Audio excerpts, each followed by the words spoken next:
Hello, my friends. As we get ready to welcome the new year, I'm taking time this week to celebrate this best of 2023 episode with you. And it's my conversation with leadership expert Jo Miller. If there was one episode that truly stood out for me this year, it was getting an opportunity to interview Jo. Having worked with her with Next Up's Rising Stars program and hearing her keynote over the last few years, bringing Jo onto the podcast to talk about 5 key leadership shifts was something you absolutely wanted to hear. For many of you who are building your mid-career GPS and looking at how you can level up your leadership, my conversation with Jo Miller seemed like it was exactly what you needed. As you listen to this best of episode, keep in mind the 5 leadership shifts that Jo talks about and think about how you can start implementing just one of them into your current role as you head into 2024, and then build that plan to introduce more of them as the year progresses. So I'm taking you back to September of 2023. Join me next week for some all new episodes as we kick off season 4. But for now, it is my pleasure to replay this best of 2023 episode with Jo Miller.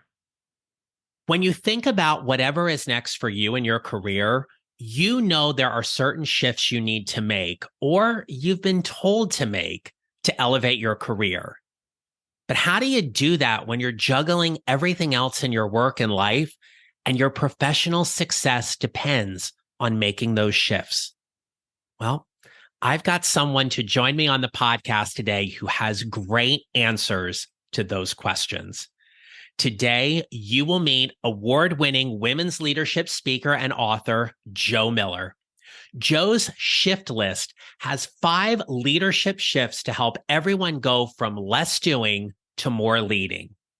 In this episode, you'll learn Jo's 5 leadership shifts, including why you shouldn't be delegating more, but rather develegating. Let's get started.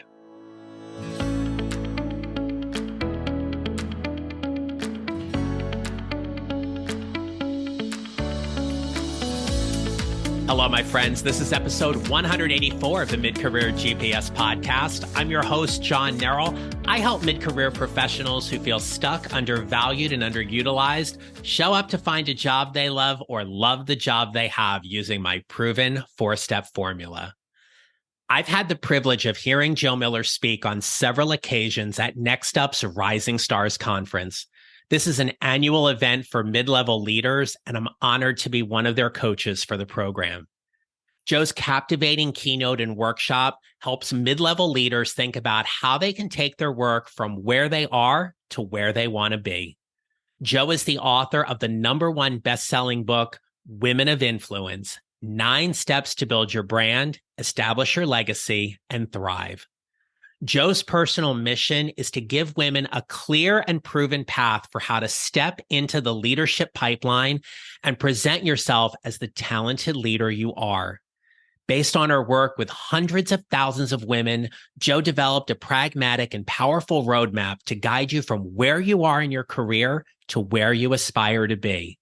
And men, make no mistakes, these are game-changing things for you as well. I'm sure you'll enjoy our conversation, and it's my pleasure to introduce you to Jo Miller. Hi, everyone. I'm Jo Miller. And for the past 2 decades, it's been my personal mission and passion to help new and aspiring leaders, frequently women, advance their careers by leveraging their authentic leadership strengths. I'm the author of Women of Influence: 9 Steps to Build Your Brand, Establish Your Legacy, and Thrive. And I travel the world in person, but also via Zoom a lot, doing programs for corporate women's employee resource groups. And I also speak at a lot of women's leadership conferences, which, John, is where you and I met. We did. We met through Next Up's Rising Stars program. We got to see each other in person back in Austin, Texas in early June. And it was that moment when I saw you passing me in the hallway and I grabbed you real quick and I was like, I'd love for you to be a guest on my podcast. Would you be willing? Joe, you immediately said yes. And I'm so glad we get to spend some time together today. So thank you for who you are and what you do and all of your work. Here on the Mid-Career GPS podcast, we define mid-career as typically there's some kind of moment when everything shifts. It changes our perspectives, be it how our career path is headed or how we lead. And I'm wondering if you can begin with us today by sharing with us what was your mid-career moment that shaped your career to where it is now? I am going to share two. And the reason is I've been doing what I do for about 20 years. However, there's been two inflection points, two big shifts that have occurred in the last 7 years. And as frequently happened, I was not in the driver's seat for either of these. So the first was that around 7 years ago, I was diagnosed with a stage 1 breast cancer, which in and of itself was disruptive to my life, but it was hugely disruptive to my work and to my career, because it turns out one of the outcomes of some of the treatment was that it impacted my ability to process language, to be concise, to speak articulately, to have the brain connect with the words that were coming out of my mouth. And so it really disrupted my ability to do my job, which is about being a trainer and a speaker. So I had to rethink from the ground up my approach, stop creating so much content, and instead start to go even more deeply into the programs I'd been developing and delivering and memorize every single word. And so I went from doing a whole lot of different things to identifying that standout strength, which of course is what I would encourage every mid-career leader and aspiring leader to do, to narrow down to your core strength, that thing that you know you can do so well. And then the second thing, of course, is one that happened to all of us. It was the pandemic. And so for me personally, it meant being grounded, quite literally. No more travel, no more in-person speaking engagements or conferences.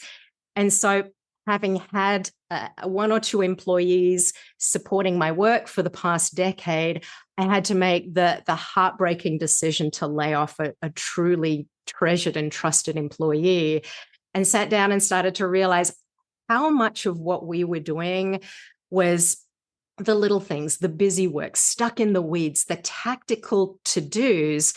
And so I went through my own shift from doing to leading, identifying so many little tasks to let go of, and then the things that I could do more of to be even more impactful in my role.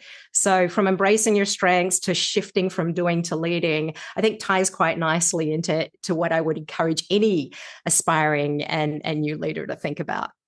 It absolutely does. And when you mentioned about the pandemic, and I was thinking, gosh, that's a little more than 3 years ago. And it feels like it was yesterday, and it feels like it was a decade ago. It's such a weird point in time in our history. Don't you agree?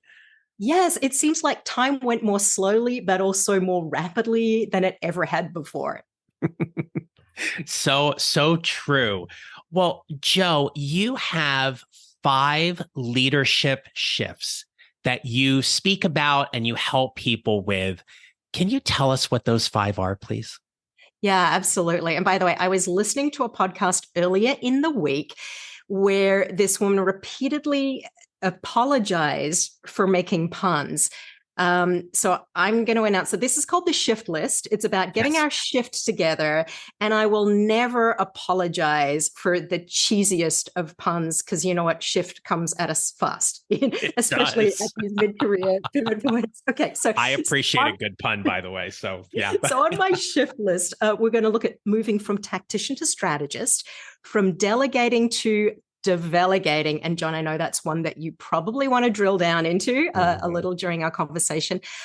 So from delegating to delegating, from optimizer to transformer, from being an order taker to being a rule breaker and a risk taker. And then finally, the one I call the grandmama of them all, shifting mindset from me to we. And so as we grow in our careers, we want to move from being the one to do the work to leading with influence. And I find these are 5 key shifts in mindset and behavior to move us from doing to leading, but also that we can lead with influence, not necessarily positional authority. And for many mid-career professionals, Joe, you hit the nail on the head where it is this shift from going from doing to leading. And for us to jump right in, let's talk about this whole concept that you have about delegating. So we know that for many mid-career professionals, they are told on performance appraisals, feedback with their leadership and various check-in meetings, even feedback from peers and colleagues, that they are told they need to delegate more. Why do you believe it is so hard for mid-career professionals to shift from doing to delegating, or as you say, to delegating? I think it goes back to what we're rewarded for doing early on in our careers. You think about it, when we bring a high performers mentality, we are always the one to do exactly what's asked of us, never color outside the lines of our job description.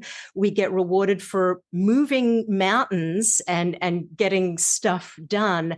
And yet there comes this moment where so much of what got us to where we are today is not the stuff that will get us to our next leadership milestone. I think Marshall Goldsmith says it, what got us here won't necessarily get us there. And if we grasp on too tightly to those early career competencies and success factors, we might hold ourselves back or, heaven forbid, even derail. And so we really need to reevaluate what are some of the competencies and skills to let go of, and what's there to do more of instead, so we can shift to expanding our impact and leading with influence. I loved what you said about there being a reward tied to the high performer, if you will, right? The recognition that they get for doing a great job, and that saying, well, I just need to keep doing this. I'm just going to work harder. I'll put in the extra time. I'll work on the weekends. I'll put the kids to bed and I'll go back to work for an hour or two because that's who I am. It gets tied so closely to our professional identity in some way. You offer a concept that, and I love the word. And whenever I've been so fortunate to hear you speak in person and you share the word delegate, there's this ooh and an ah from the crowd because they definitely want to know more. Talk to us a little bit about why delegating is essential to mid-career success. Well, I would say that in addition to puns being essential to who I am, the made-up words are as well, and delegate's one of my favorite. And, what often happens is we have this tendency to put our heads down and we work and we work and we work and we get tied up working on, the little things and the busy work and those messy tactical to-dos, when we could be focused on the more big picture, strategic, high impact stuff. But that doesn't happen unless we're able to enlist support from others, which, is going to be crucial to anyone's success as a leader. Because as we grow in our career and we take on larger projects and new responsibilities and bigger teams, it becomes increasingly difficult to juggle all those responsibilities and maintain the quality of our work. And it's a recipe for burnout and fatigue and, quitting and walking away from our roles if we fail to make that shift and to let go.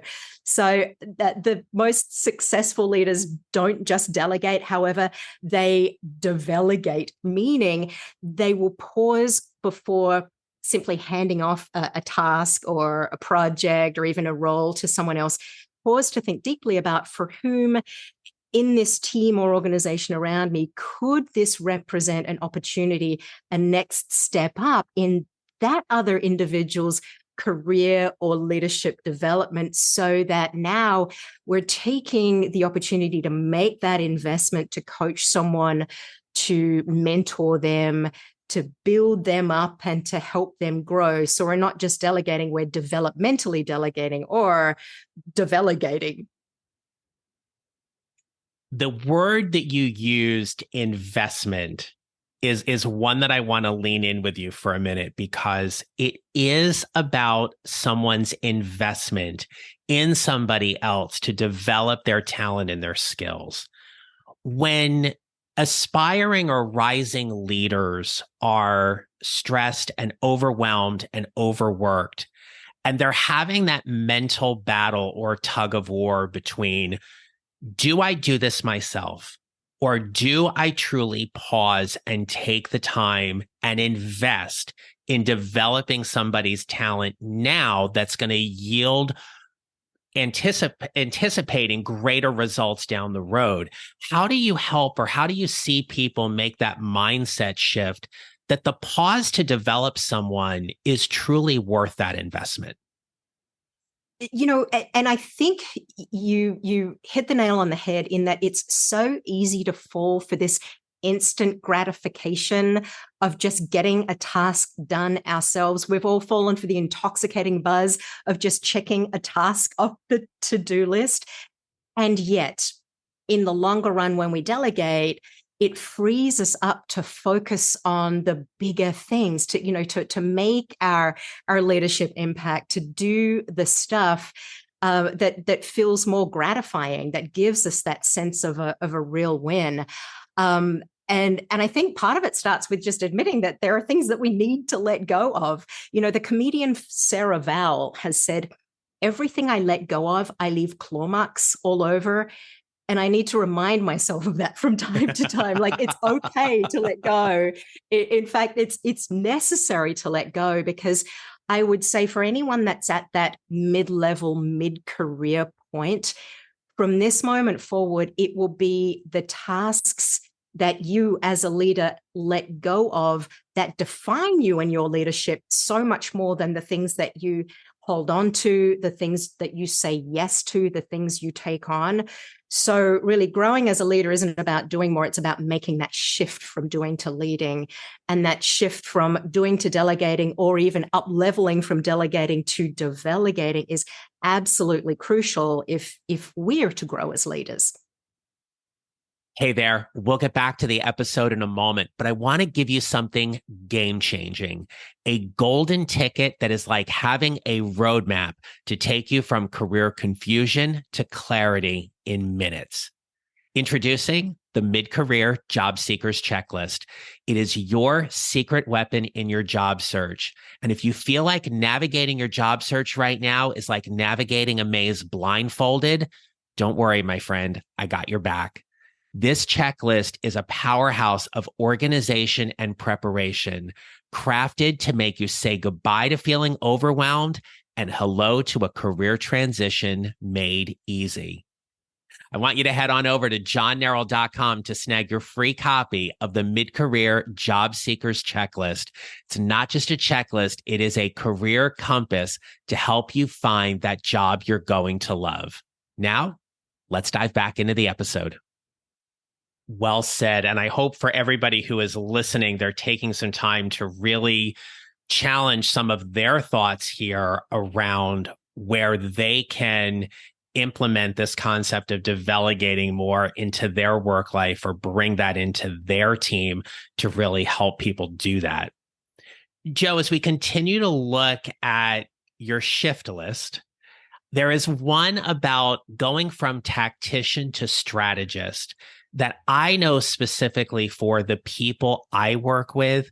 They talk about that as well, but it is admittedly a hard lift for them to get into that strategy type mode. Talk to us a little bit, please, about that shift mid-career professionals can make from being a tactician to being more of a strategist. I think it goes very much hand in hand with this shift from delegating to develegating, because we also want to look at what are the more tactical items for us to let go of so we can focus on our bigger picture strategic vision, or our overarching goal, or that cause, or that end game that we're driving towards.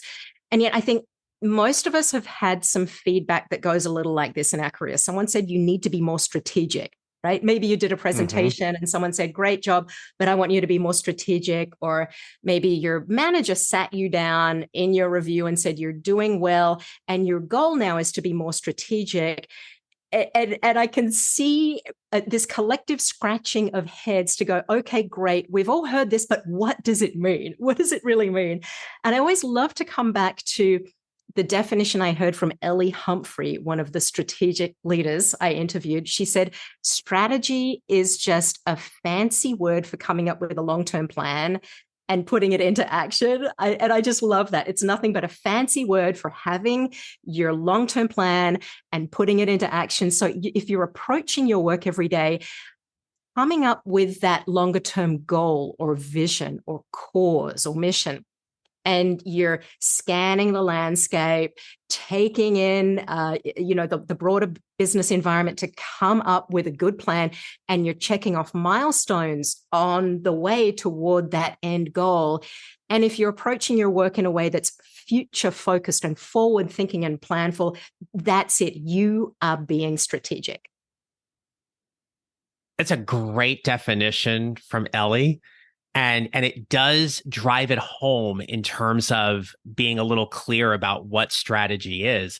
The other thing I just wanted to mention was when we have a leader, a supervisor, an executive that says to us, you need to be more strategic. My question sometimes is always, do they know how to be strategic? Are they demonstrating that as well? Or are they just pushing the ball along as well and being like, okay, I've been told this, you need to be doing this too? That can really make people confused as well about like, I just don't know what strategy looks like. So that definition was super clear. Thank you. Well, Joe, let's keep going down your shift list because there are three others that we can absolutely get to. The next one is from optimizer to transformer. What does that mean? I love this one because, when we hear that it's important to shift from optimizer to transformer, a lot of us will ask, okay, what's wrong with being an optimizer? And the answer is absolutely nothing. And yet, early on in our careers, when we bring this high performance mentality, we will optimize the heck out of any task or role or process or project we're given to make it the most productive, effective, efficient, successful it could be. And yet our leadership impact gets limited unless we shift from optimizing what is asked of us and what we're given to do to being a transformer, a transformational change leader. And I'll share a definition of what it means to be a transformer that I learned from someone who is just the quintessential transformational change leader, Leila Pohashemi. So she said two things. She said, firstly, the change you lead doesn't need to be big or impressive. It just needs to be important and meaningful. All right. So size doesn't matter, but it does need to be important. And the change you lead should be the type of change that can't be easily undone. That's what it means to be a transformer. So think about driving the type of change that can't be easily reversed. And I like to encourage people to think about a pickle. What's a pickle? It's a cucumber that's been through transformation, and the pickle can't go back to being a cucumber. It's an irreversible change. So I would just say, be the pickle you wish to see in the world. It's a great visual without a doubt. Thank you for that. The next one is order taker to rule breaker. This one always makes me think a little bit more specifically. So talk to us a little bit about what that means. Well, early on in our careers, again, we get praised and rewarded and possibly even promoted for doing exactly what's asked of us. We'd be this good order taker. And yet our impact and our influence as leaders has a lid put on it unless we shift to being that rule breaker and that risk taker. And I would encourage people to think about two types of rule breaking and risk taking and think about which one might be next for you, because there's career risks, but there's also business risks. And so I think early on in our career journey, it's good to think about taking the type of career risks that could potentially derail us in our careers, like raise your hand for the high visibility, risky, high profile assignment, or write a proposal for a role that fits your strengths, or speak truth to power. So early on, we can develop this appetite and tolerance for rule breaking and risk taking that then, as we hit that mid-career inflection point, we can then build on that by becoming a business risk taker, taking risks on behalf of your organization that might have make or break consequences for the business as a whole. So it could be things like investing in a new technology or starting up a new division or making a risky hire or making, the tough decision to close down a struggling product line, for example. So early on, think about taking career risks, then build into taking career risks so that you can really make a wider impact. One of my favorite quotes comes from Nora Denzel, who said, if we don't take risks, we'll always work for someone who does. I will tell you personally, Joe, that the whole idea of risk taking rings very true to me when I think about some moves I've made in my career, but also as a coach. There is a part in the coaching relationship where there are times when you risk it with a client to say the things that they need to hear versus what they want to hear. And I know there have been steps in my career where I have done that risk. Some have turned out well, some have not turned out well. Like when I got kicked off a senior leadership team meeting because I took a risk and I never got invited back again. But you learn to take those risks. And what I love about the idea of risk taking is we assess how great the risk is. And so whether it's a career risk or a business risk, together, we want to challenge people who are listening to think about if there's a risk you're going to take, what is it? What's the benefit of taking it? What's the benefit of not taking it? And how does it ultimately help you or move your career forward? So thank you for sharing that whole idea of risk taking with us. Your last shift, Joe, is for us to go from me to we. What's that shift look like? Well, I call this one the grandmama of them all, the shift from me to we, because, when we're starting out in our careers, we're all about our own performance and our own learning and development and success and our own future. And yet our leadership impact gets limited unless we shift our mindset from our own productivity and performance and success to thinking about the we, the team, the organization. And there's this great concept of the force multiplier. And a force multiplier is someone whose presence within a group or a team raises the collective intelligence and productivity of the group as a whole. So they're a catalyst for a team to accomplish more and to even think better. And I love to think about that in terms of early on, we strive to be the one to have the best idea or be the smartest in the room, when really we should be striving to make the room and everyone in it smarter. One of the leaders I interviewed, Pam Stewart, who's chief customer officer with the Coca-Cola company, said, when you move your mindset from me to we, everything changes. And I just love that. She said, if you aspire to lead boldly and courageously, this is the most powerful shift you can make. Well said. Yeah. And I know that for a lot of mid-career professionals, that is a big one, right? So it's trying to think of that larger vision so everybody is transformed because of your leadership. So good. I'm a huge fan of your shift list. I love it. I'm so glad we got through all of those. But as we start wrapping up, one of the questions I always ask my guests is, what advice would you give to help someone build their mid-career GPS? So this might be your favorite career tip, piece of advice you want to share, but something to help them navigate toward whatever is next. You've given us all 5 components on your shift list, but what else could you share with us to help them build their mid-career GPS? Well, John, working with women, especially in this mid-career phase, is very near and dear to my heart. It's at the heart of my personal passion and mission.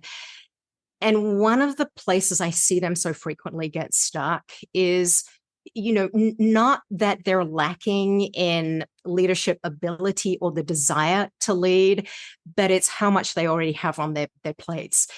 And so frequently what happens is we become indispensable for doing all of the little things and the busy work, the work that downplays our potential and really holds us back from becoming the leaders that we were born to be.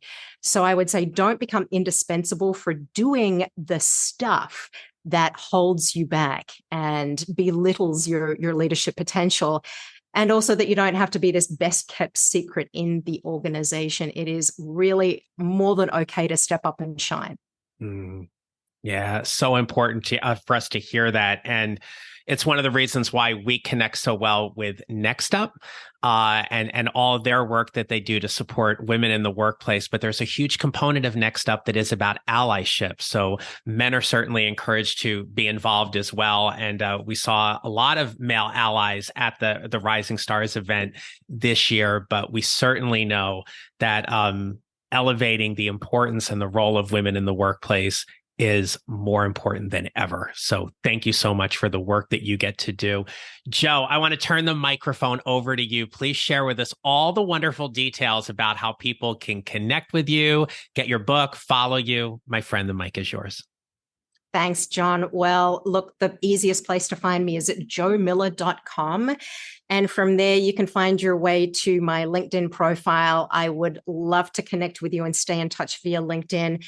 And you'll find me sharing regular snippets of information, just like so many things that John and I have discussed. And if you'd like to get my book, well, you can absolutely do the obvious thing, which is go to one of the big online stores, or you could call up your local independent bookstore to request it, or request it through your library as well. So sure, order it online, but if you really want to earn extra gold stars from me, go with your library or your local independent bookstore. Well, big shout out to the independent bookstores and libraries in our neighborhoods. Absolutely. So Joe Miller. By the way, everybody, if you go to Joe's website, Joe Miller is JoeMiller.com. So I will make sure all of that's in the show notes. Joe Miller, thank you for being such a wonderful guest today on the Mid-Career GPS podcast. And thanks to you, John, for all you're doing to support and elevate aspiring leaders and new leaders through, that mid-career crunch. I appreciate all that you do, and I appreciate this conversation too. Thank you so much. Well, my friends, here's the takeaway for today. Joe shared with us 5 key shifts on her shift list. But the one that we spent the most time today talking about was going from doing to delegating and elevating that up to develegating. Your challenge after this episode is to think about, who do you work with? Who's on your team? Who do you want to actually hit the pause button with to help invest more time in them, in helping them grow their career? That not only helps them, but it helps you elevate and shift your leadership so you can go from less doing to more leading. Until next time, my friends, remember this: we build our mid-career GPS 1 mile or 1 step at a time, and how we show up matters. Make it a great rest of your day. Thank you for listening to the Mid-Career GPS podcast. Make sure to follow on your favorite listening platform. And if you have a moment, I'd love to hear your comments on Apple Podcasts. Visit johnnarroll.com for more information about how I can help you build your mid-career GPS, or how I can help you and your organization with your next workshop or public speaking event. Don't forget to connect with me on LinkedIn and follow me on social at John Narroll Coaching. I look forward to being back with you next week.